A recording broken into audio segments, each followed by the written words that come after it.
Les invito a abrir sus Biblias en el libro del profeta Isaías, capítulo 45.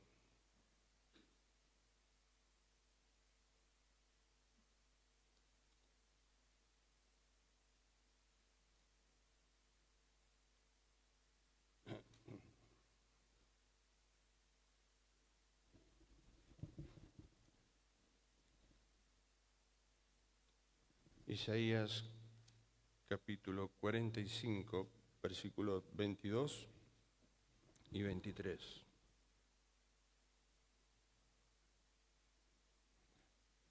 Mirad a mí y sed salvos todos los términos de la tierra, porque yo soy Dios. Y no hay más.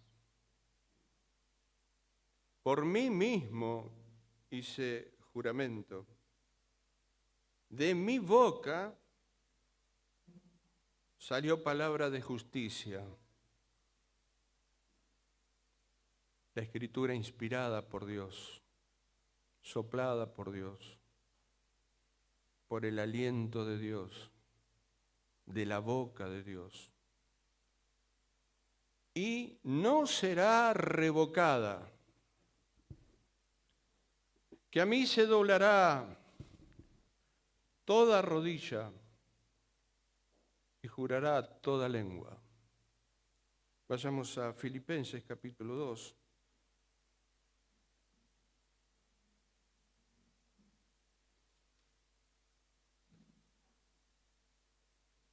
Versículos 10 y 11.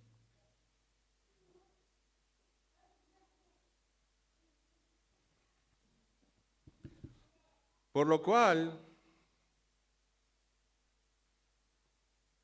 Dios también, el versículo 9, Dios también lo exaltó hasta lo sumo y le dio un nombre que es sobre todo nombre, para que en el nombre de Jesús se doble toda rodilla, toda rodilla.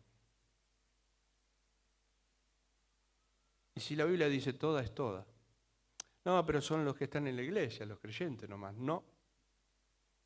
Pero hay gente que no se quiere arrodillar delante de Dios, que no adora a Dios, que no conoce a Dios, que no le interesa a Dios. Pero acá dice toda rodilla.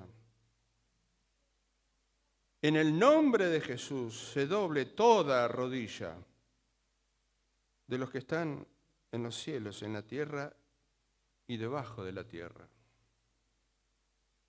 Y toda lengua otra vez, confiese que Jesucristo es el Señor, para gloria de Dios. Es palabra de Dios, Dios lo promete, Dios no es hombre para que mienta, no hay engaño en su boca, Dios es veraz, Él dice la verdad y Él es la verdad. Tenemos un título ahí, ¿quién es Dios? Y este Dios no miente, y en algún momento todos van a confesar, los que creen y los que no creen. Yo creo que ese momento va a ser un momento de glorias, de aplausos, de exaltación, de adoración, de aleluyas. Los que hoy no lo quieren reconocer, los que no doblan sus rodillas, los que no lo quieren confesar, un día lo van a hacer. Hay un acople. Y si la Biblia dice toda rodilla y toda lengua, eso significa que ahí también van a estar los grandes ateos de la historia de la humanidad. Hitler, Herodes, César, los faraones, los emperadores, los pobres y los ricos que rechazaron a Cristo. Todos van a reconocer que Él es el Señor. Ese día va a ser maravilloso. Todo el mundo dándole gloria a Dios, reconociéndolo.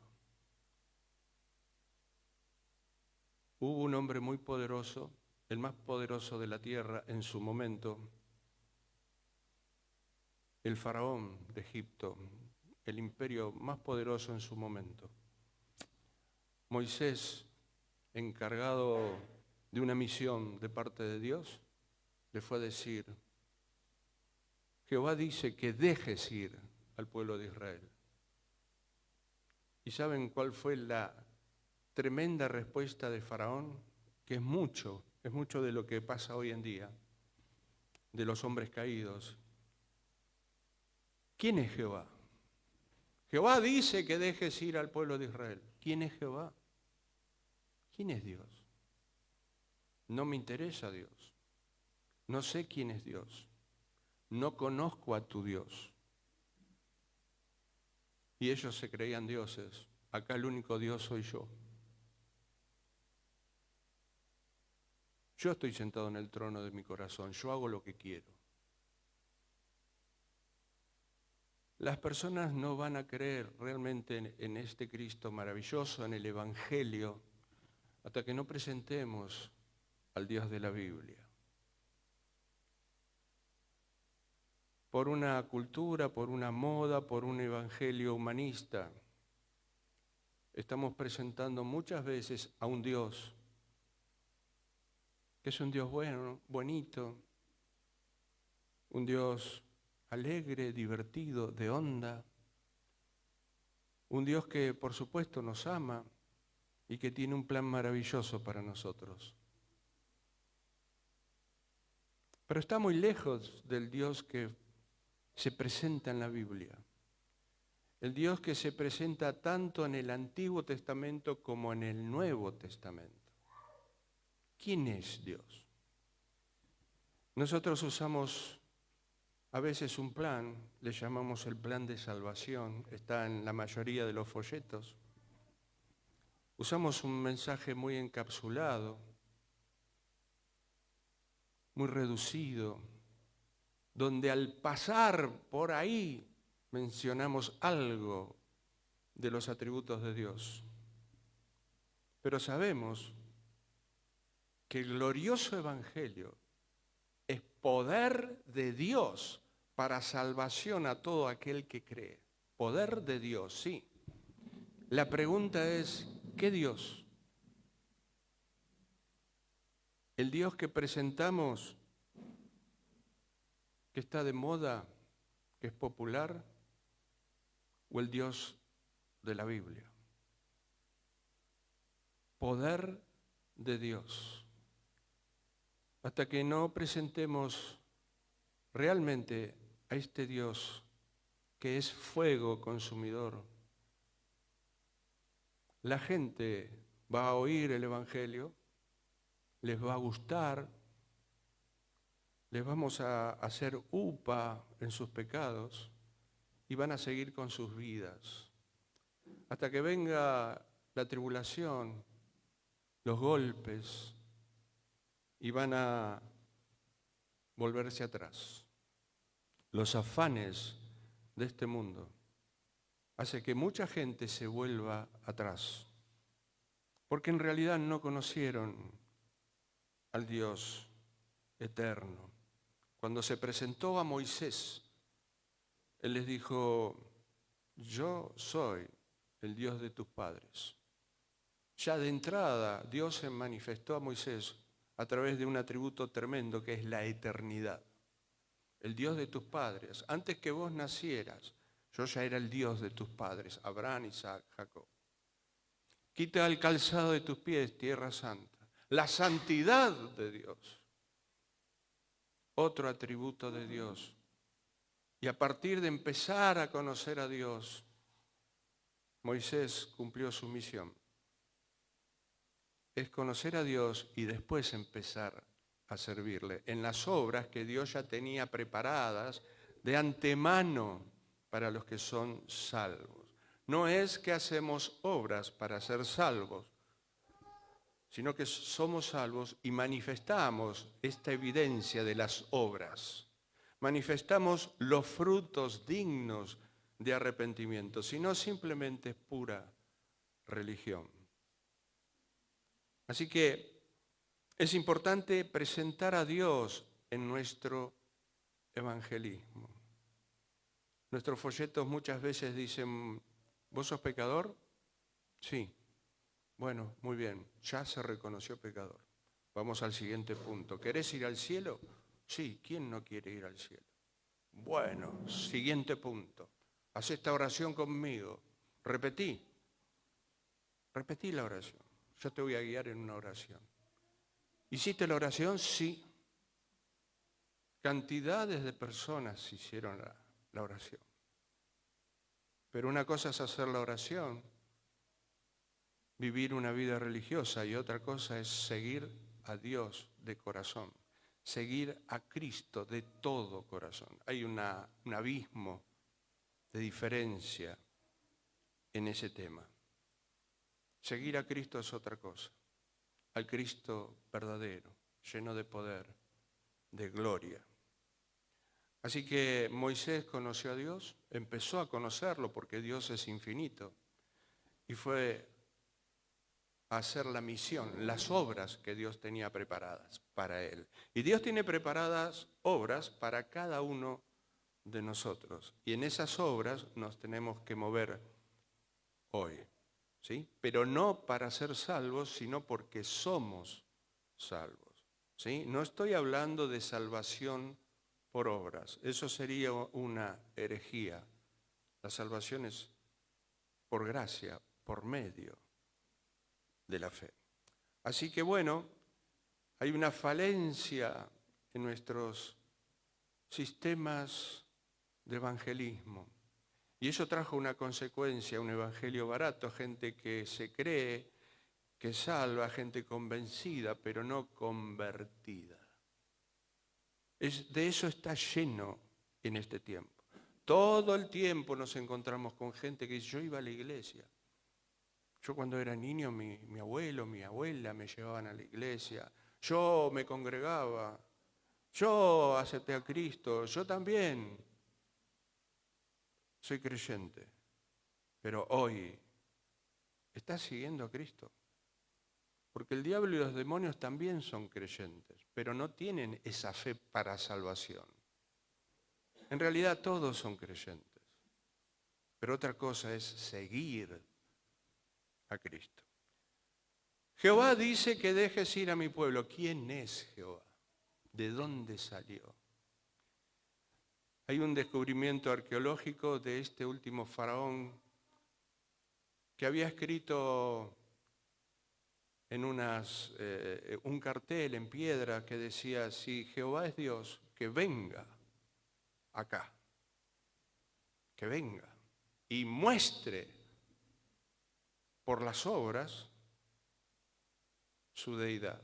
Si realmente es Dios, que venga. Y Dios fue.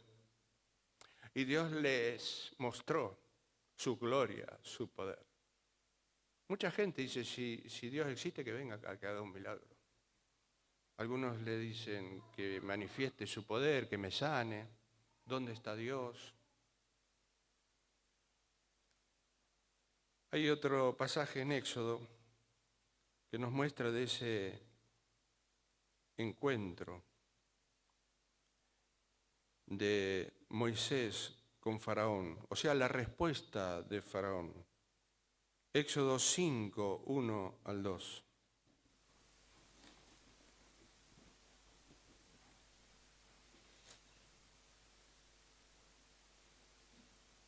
Cinco, 1 al 2. La mitad del texto dice, Jehová, el Dios de Israel, dice así, deja ir a mi pueblo a celebrarme fiesta en el desierto. ¿Qué dice Dios? Déjalos. Y Faraón respondió, ¿quién es Jehová?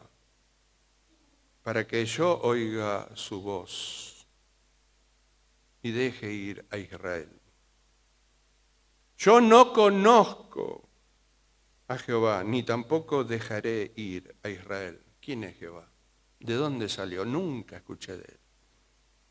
Es más, por el Evangelio de hoy, mucha gente está diciendo, yo no conozco a Jehová, no voy a someterme Nunca me predicaron eso. No voy a obedecer a este Dios que no conozco. ¿Vos confiás en alguien que no conoces? ¿Le confiarías tu negocio, tu vida, tu familia, tu hijo de 2 años a alguien que no conoces? ¿Confiarías tu eternidad en alguien que no conoces?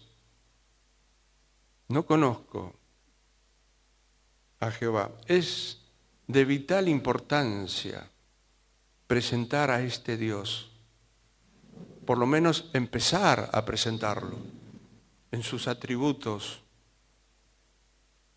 esenciales e inherentes. No conozco a Jehová, no me interesa ese Dios.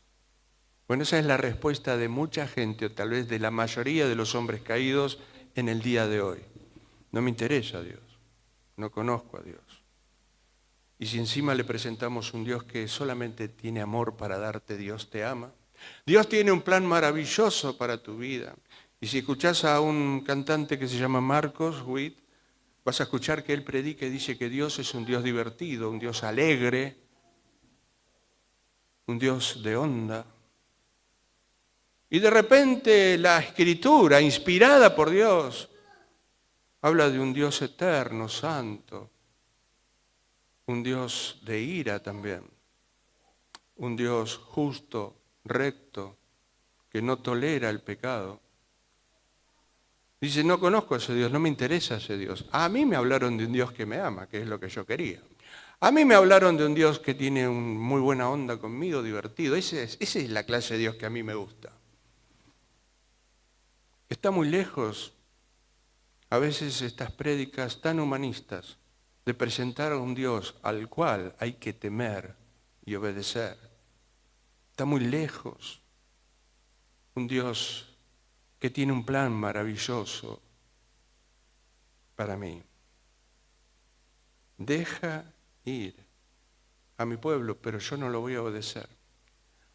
Entonces le pasamos muy rápidamente ese punto tan importante que están en los folletos también. Todos somos pecadores, sí. ¿Vos sos pecador? Sí. Sería un loco si dijera, no, yo no soy pecador. Claro que dice que es pecador, pero muy adentro de su corazón dice, yo no soy pecador. Si a mí me dijeron que Dios es un Dios de amor, ¿cómo me va a mandar al infierno a mí? Si yo no maté a nadie, yo no robé a nadie. ¿Vos creés que este Dios de amor me va a mandar a mí al infierno? Si hay otros pecadores, anda a predicarle a esos. A mí me lo dijeron. Vos tenés que ir a otro lugar, a la cárcel, ahí están los pecadores. La gente se aferra a su moralidad. Muy dentro de ellos no se consideran pecadores, no entienden que están bajo la ira de un Dios santo, santo, santo, por causa del pecado. Y como lo pasamos tan rápido a ese punto, no explicamos, no le hacemos entender la gravedad del pecado frente a este Dios santo, justo y recto. Así que esa es la respuesta en general, la del faraón y la del hombre caído en este tiempo.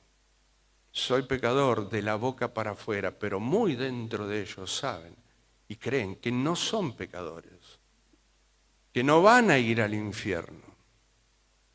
Y no es por la cantidad de pecados, es por rechazar a Cristo, por no poner su fe, por no entender que este Dios tiene demandas, demanda obediencia. Si alguno quiere venir en pos de mí, niéguese a sí mismo, tome su cruz y sígame. ¿Quién se quiere negar? ¿Quién quiere bajarse del trono de su corazón? Yo no. Faraón dijo lo mismo. Acá el único Dios soy yo. Yo mando, yo tomo mis decisiones. Yo hago lo que quiero con mi vida. No conozco a ese Dios, no me interesa. Me gusta más el Dios que me ama y que viene como el genio de la lámpara a cumplir mis deseos. ese evangelio nos salva y ese evangelio trajo raquitismo al pueblo evangélico.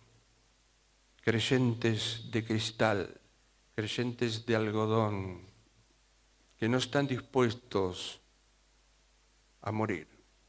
Porque esa es la propuesta del Señor. Si querés venir conmigo, tenés que morir. Tenés que negarte. Tenés que renunciar a todo. Bueno, en la Biblia hay ejemplos de personas que no renunciaron a todo. Estaban frente a la vida, a Jesús. Y vienen con la pregunta correcta: ¿qué debo hacer para tener vida eterna? ¿Qué tengo que hacer? La pregunta correcta, correctísima, sabía que no tenía vida. El religioso, el fariseo, un moralista, un hombre que tenía buen testimonio en la religión y en el pueblo. Pero él sabe que no tiene vida eterna. Y viene a Jesús y le dice: Maestro, bueno, ¿qué debo hacer para tener vida eterna? ¿Sabés los mandamientos? Parece una locura frente al evangelismo de hoy, ¿no? Presentar los mandamientos. ¿Cómo puede ser que Jesús le presenta los mandamientos a este joven? ¿Por qué hizo eso? Nosotros no evangelizamos así. ¿Cuál era la idea? ¿Los mandamientos sabes? Desde mi juventud los guardé. Soy un campeón guardando los mandamientos. No sé por qué eligió esos 5 mandamientos. Seguramente, como Jesús era Dios, sabía qué cosas malas estaba haciendo este joven. Le habló del adulterio, le habló de amar al prójimo, le habló de honrar a los padres. No cometerás adulterio, no matarás. Oh, sí, yo todo eso lo guardé. Y es mentira, hermanos, porque la ley fue dada para mostrarnos la impotencia para salvarnos. Porque nadie puede alcanzar justicia delante de Dios guardando los mandamientos, guardando la ley. Por eso fue añadida, para demostrarnos la situación de desesperación que deberíamos tener a no poder alcanzar salvación por nuestras propias justicias. Así que descaradamente este joven rico le mintió. Yo guardé los mandamientos. Externamente puede ser, pero el Señor pone la vara tan alta que, por ejemplo, le va a decir que la lascivia es adulterio, que el odiar es asesinato. Pone la vara tan alta para demostrarle que el problema estaba en su corazón, no en lo que hacía de la boca para afuera. Así que le miente, le trata de demostrar su problema, su pecado. Y el joven insiste: todo eso ya lo hice. Como mucha gente hoy: yo soy una buena persona, yo no maté a nadie, yo no violé a nadie. Soy pecador, pero no soy tan pecador, no es para tanto, no me va a enviar al infierno. Sin embargo, el corazón del hombre caído es una inmundicia delante de Dios, delante de este Dios santo, santo, santo. Bueno, mucha gente no reconoce, la mayoría. Pero como de la boca para afuera dijo: sí, soy pecador, seguimos, avanzamos. Y lo presentamos como alguien que ya es cristiano. Acá hay un nuevo cristiano, alguien que se agrega a la familia de la iglesia. De la boca para afuera. Ahora hay un problema, que Dios es santo y que Dios dice la verdad. Éxodo capítulo 14. Versículo 4.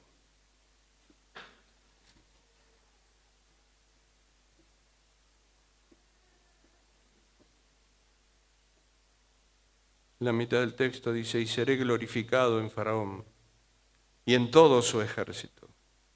Y sabrán los egipcios que yo soy Jehová. Y ellos lo hicieron así. Versículo 17. He aquí yo endureceré el corazón de los egipcios para que los sigan. Y yo me glorificaré en Faraón y en todo su ejército, en sus carros, en su caballería. Y sabrán los egipcios que yo soy Jehová, cuando me glorifique en Faraón, en sus carros y en su gente de a caballo. Lo leímos en Filipenses y en Isaías. A mí se doblará toda rodilla, toda lengua va a confesar mi nombre. Y eso incluye al ejército de Faraón y a Faraón mismo. Me llama la atención cuando Dios dice, yo me voy a glorificar en Faraón y en todo su ejército. ¿Dónde terminó Faraón y el ejército? Hasta el día de hoy se siguen encontrando restos de ese ejército. En el infierno, hermanos. Esa soberbia, ese orgullo. ¿Quién es Jehová? ¿Y cómo se puede glorificar Dios en eso, en esa gente? ¿Cómo puede ser?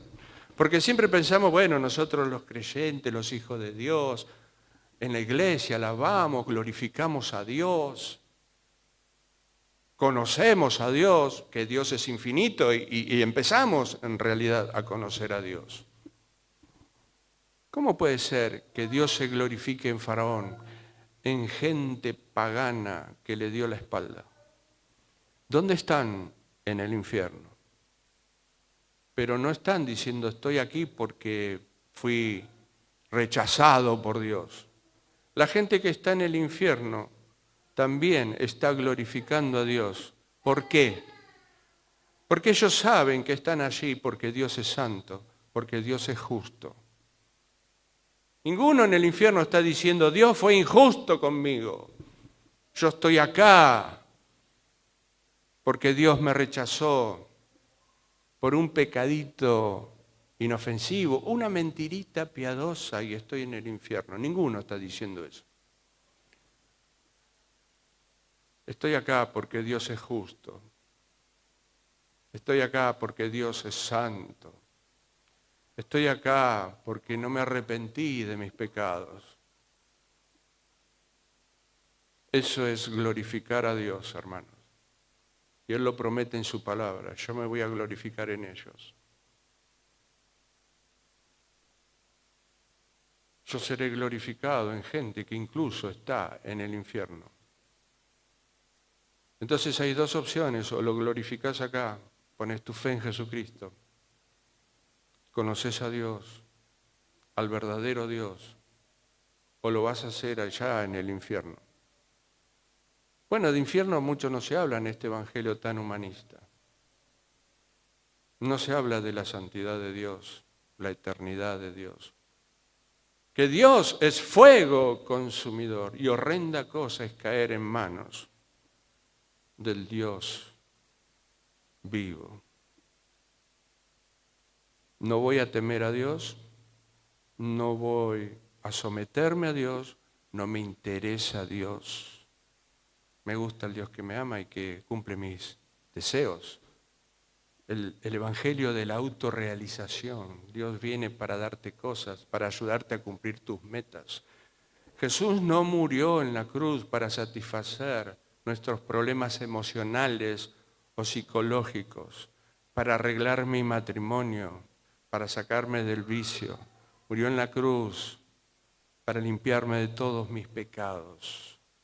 A veces se predica de que el evangelio viene para ayudarte en tus problemas psicológicos o emocionales. No tengo paz, tengo temores, estoy con pánico. Bueno, Jesús no murió para eso. Si no tenés paz, si no tenés trabajo, vení a Cristo, le decimos muchas veces. Vení a Cristo, va a solucionar tus problemas. Y es medias verdades. cuando venimos a Cristo, en primer lugar alcanzamos salvación y Dios pasa a ser nuestro Padre. Que hablábamos ayer, de que el Padre lo sabe todo y Él es nuestro Padre. Sí, claro que Dios te va a bendecir, pero Él no murió en la cruz para arreglar mi matrimonio ni para que yo sea libre de los vicios. ¿Saben? Uno de los atributos de Dios, de este Dios terrible que obviamos en nuestras predicaciones, que no le decimos a la gente que hay que temer a Dios. Con el tipo de mensaje que predicamos, la gente no tiene temor de Dios. Y a veces la disfrazan algunos con, no, pero hay que tener un temor reverente. Entonces quiero mostrarles lo que dice la Escritura inspirada. Éxodo 14, 31. Vio Israel aquel grande hecho que Jehová ejecutó contra los egipcios. Y el pueblo temió a Jehová y creyeron a Jehová y a Moisés, su siervo. Esto lo estoy compartiendo como respuesta a lo que dice el apóstol Pablo a los romanos, que el Evangelio es poder de Dios. Entonces les estoy mostrando algunos atributos de Dios para que se manifieste el poder en el Evangelio, para transformar vidas. Por eso es tan importante presentar a Dios ante el Evangelio. Hace un tiempo predicamos en la plaza y empecé predicando de la forma que nunca lo había hecho antes y usando un libro que jamás usaría en el evangelismo. Levítico. Tremendo libro. Yo escuché a un joven que estaba en esta iglesia que dijo, yo leo el libro de Levítico. Me llamó tanto la atención. Se me prendieron todas las luces con relación a ese joven. No está ahora con nosotros, está congregándose en otro lugar. Y hasta el día de hoy lo lamento muchísimo. Me duele. Pero él dijo, yo leo el libro de Levítico. Bueno, parece un libro muy simbólico, muy difícil. Así que prediqué el Evangelio presentando la santidad de Dios que Él muestra en el libro de Levítico. Para mostrar que cuando pecamos no pecamos contra el hombre, sino contra este Dios santo. Para explicar por qué Dios está irado con el hombre caído. Y Dios manifiesta su ira desde el cielo contra toda impiedad y contra toda desobediencia de los hombres que detienen la justicia de Dios con sus propias injusticias. De eso se trata el Evangelio. El pueblo temió a Jehová y creyeron a Jehová y a Moisés, su siervo. Isaías 8:13.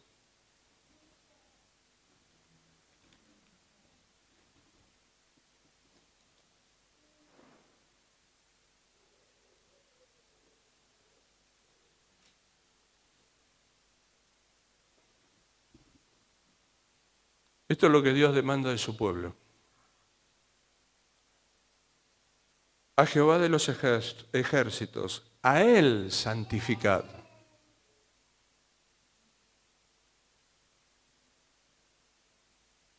Sea Él vuestro temor y Él sea vuestro miedo. Debemos servir a Dios por amor, por supuesto. Ayer hablábamos de recompensa. Claro que Dios es recompensador de los que le sirven, de los que tienen fe. Pero nuestra gran motivación tiene que ser por amor a Dios, por respeto a Dios, por temor a Dios, conociendo quién es Él. No es un cadete que viene a darte cositas, no es el genio de la lámpara. Él demanda obediencia. Isaías 2:10. Perdón, Éxodo 2:10.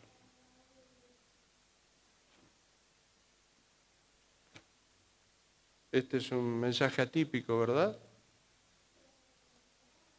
No estamos acostumbrados a escuchar el Evangelio en estos términos.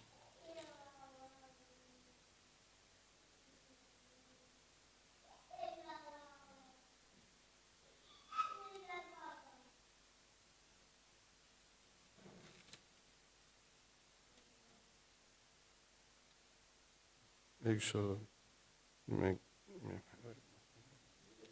Isaías, ¿no? Perdón. Gracias, hermano. Isaías 2:10.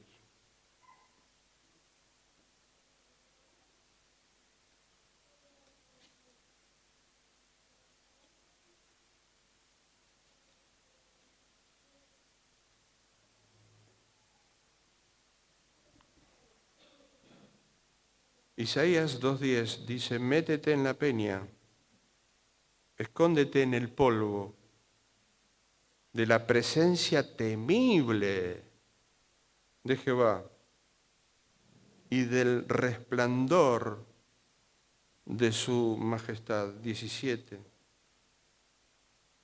La altivez del hombre será abatida y la soberbia de los hombres será humillada. Y solo Jehová será exaltado en aquel día y quitará totalmente los ídolos y se meterán en las cavernas de las peñas. De eso habla Apocalipsis también. ¿Qué va a pasar? ¿Qué van a ver? Que se esconderán de la presencia de Dios. Terror en la presencia de Dios. Se meterán en las cavernas de las peñas y en las aberturas de la tierra, por la presencia temible de Jehová. Pablo habla de esto a la iglesia en Corinto, una iglesia carnal si se quiere. Pero dice que cuando hay doctrina y alabanza, presencia de Dios, si entra un inconverso, va a venir y se va a postrar delante de Dios. No dice por la maravillosa predicación de algún predicador o algún cantante o un gran coro, no. El ambiente en la iglesia va a hacer que esa persona inconversa va a caer de rodillas y va a decir, verdaderamente Dios está en este lugar. Se esconderán de la presencia temible de Jehová y por el resplandor de su majestad, cuando Él se levante para castigar la tierra. Aquel día arrojará el hombre a los topos y murciélagos, sus ídolos de plata y sus ídolos de oro que le hicieron para que adorase. La idolatría es una abominación para Dios. Cuando llegué a esta iglesia, alguien habló de la idolatría en el pueblo evangélico. Siempre pensamos que los idólatras son solamente los católicos u otras religiones. Bueno, hay idolatría en el pueblo evangélico. Por ejemplo, algunos músicos. Y se meterá, 21, en las hendiduras de las rocas y en las cavernas de las peñas, por la presencia formidable de Jehová y por el resplandor de su majestad. cuando se levante para castigar la tierra. No, pero Dios no castiga. Yo escuché eso varias veces. Dios no castiga. A Dios no hay que temer. Bueno, la Escritura dice otra cosa. Si Él no castigaría, no sería Dios. Si Él no tendría ira contra el pecado del hombre, no sería Dios. ¿Cómo es eso? Él tiene que juzgar y castigar el pecado. En este tiempo de gracia sabemos que lo hizo en su Hijo Jesucristo. Él no sería justo, sería un Dios imperfecto si deja pasar el pecado. Él tiene que mostrar y manifestar su santidad, por eso tiene ira frente al pecado. Todos los primeros capítulos del libro de Romanos, el apóstol Pablo va a hablarnos de la ira de Dios, la mugre que hay en el corazón del hombre. No le está presentando un Dios simplemente de amor. La gracia la va a presentar en los capítulos finales del libro de Romanos. Pero al principio Él va a decir a los pecadores que están bajo la ira de este Dios santo. ¿Sí? Así que este es un Dios formidable, un Dios impresionante. Todos los hombres en la Biblia que tuvieron un encuentro con Dios quedaron tirados en el piso.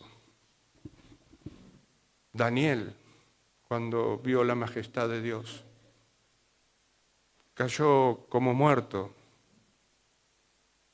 No suena a un Dios simplemente de amor. Juan, el apóstol Juan, viejito él, está en la isla de Patmos. Escucha una voz, se da vuelta y ve al Cristo exaltado, resucitado, glorificado.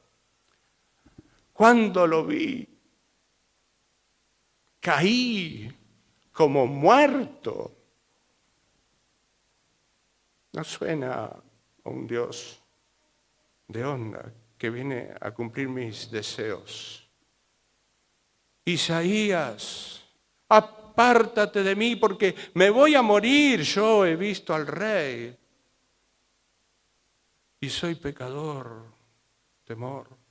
Moisés, cuando estuvo ese encuentro tremendo con Dios, ahí en el monte, no era un ambiente religioso, no era un templo.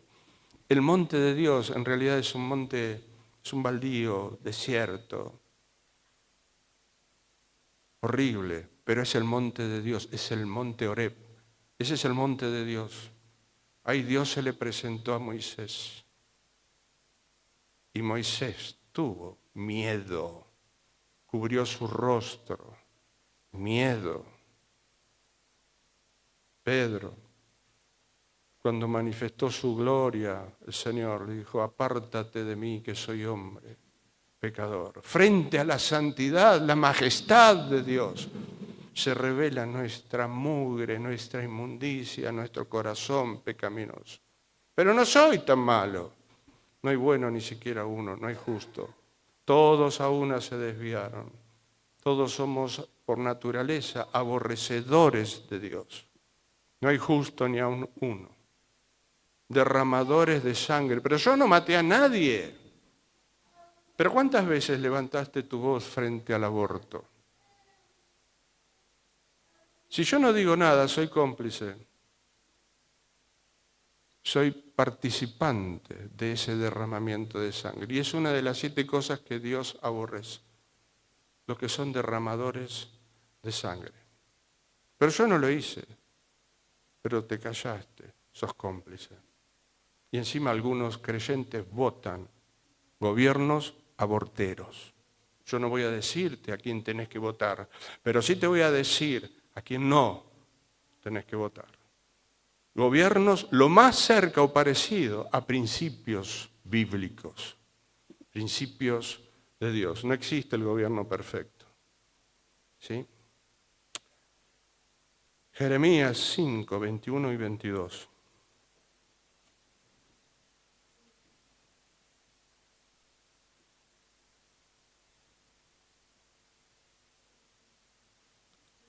Jeremías 5, 21. Oíd ahora esto, pueblo necio y sin corazón, que tiene ojos y no ve, que tiene oídos y no oye. ¿A mí no me temeréis? Dice Jehová. ¿No os amedrentaréis ante mí, que puse arena por término al mar? ¿Quién pondría arena? Algo tan débil.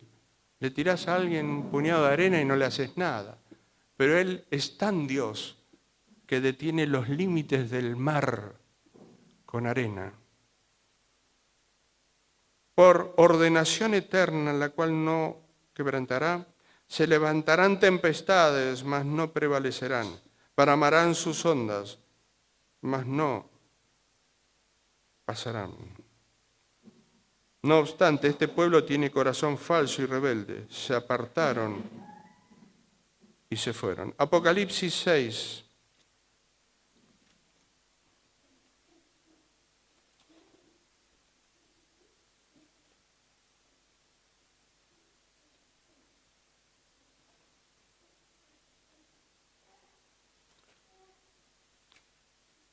Hemos, por mucho tiempo, predicado un evangelio reduccionista, como si fuera algo encapsulado. Bueno, no es el modelo, la forma que predicó Jesús ni los apóstoles. Nunca predicaron un plan de salvación. Siempre predicaron el evangelio, pero nunca usaron un método. Y el Espíritu Santo tomaba esas palabras y las aplicaba a cada una de las personas. Un mensaje individual para cada uno. Es la obra del Espíritu Santo. Nunca usaron el mismo método ni repitieron palabras. Nunca le hicieron hacer la oración a los pecadores. El primer mensaje de Jesús: arrepentíos, el reino de los cielos se ha acercado. ¿Alguien quiere recibirme en su corazón? Repitan esta oración conmigo. ¿La repetiste? Sí, bueno, sos salvo. ¿Fuiste sincero? Sí, siempre soy sincero. ¿Y cómo lo sabes? Porque yo confío en mi corazón. Perdiste si confías en tu corazón. Porque no hay otra cosa más depravada que nuestro corazón. Apocalipsis 6, 15.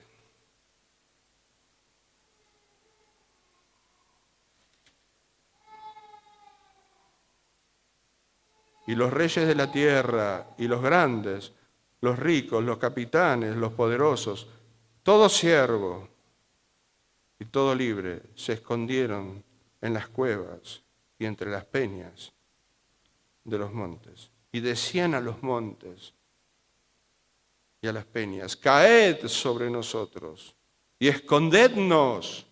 El hombre quiere esconderse de Dios, le da la espalda a Dios. Caed sobre nosotros y escondednos del rostro de aquel que está sentado sobre el trono.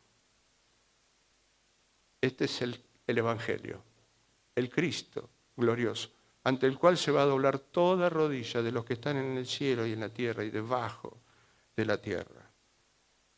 Aquel que está sentado sobre el trono y de la ira del Cordero, porque el gran día de su ira ha llegado. ¿Y quién podrá sostenerse en pie? Ese día está en el futuro, pero no está tan lejos. Está más cerca que nunca. Y Dios te da una oportunidad, a nosotros y a los que están mirando por las redes. Una oportunidad maravillosa. Lo podemos hacer ahora, acá, en esta vida, o lo haremos en el futuro, si no nos arrepentimos, en el infierno. Pero vamos a glorificar a Dios. Mateo 10, 28 y termino con esto. Mateo 10, 28.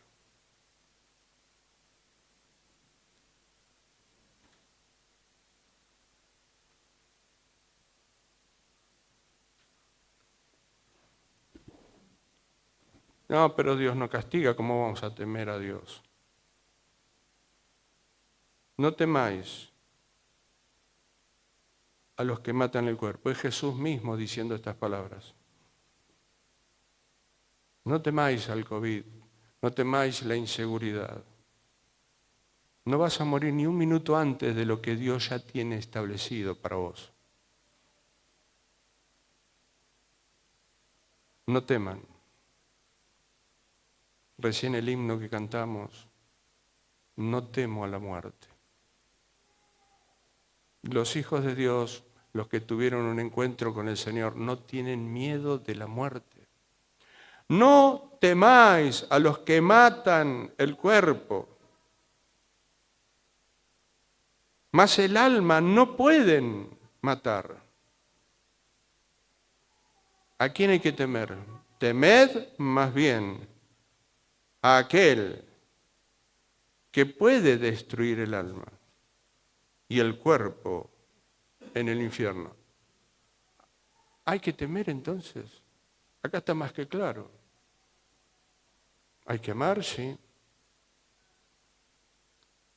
Horrenda cosa es caer en manos del Dios vivo. Y Jesús viene y nos dice a todos nosotros, temed más bien a aquel que puede destruir el alma y el cuerpo en el infierno. Que el Señor les bendiga.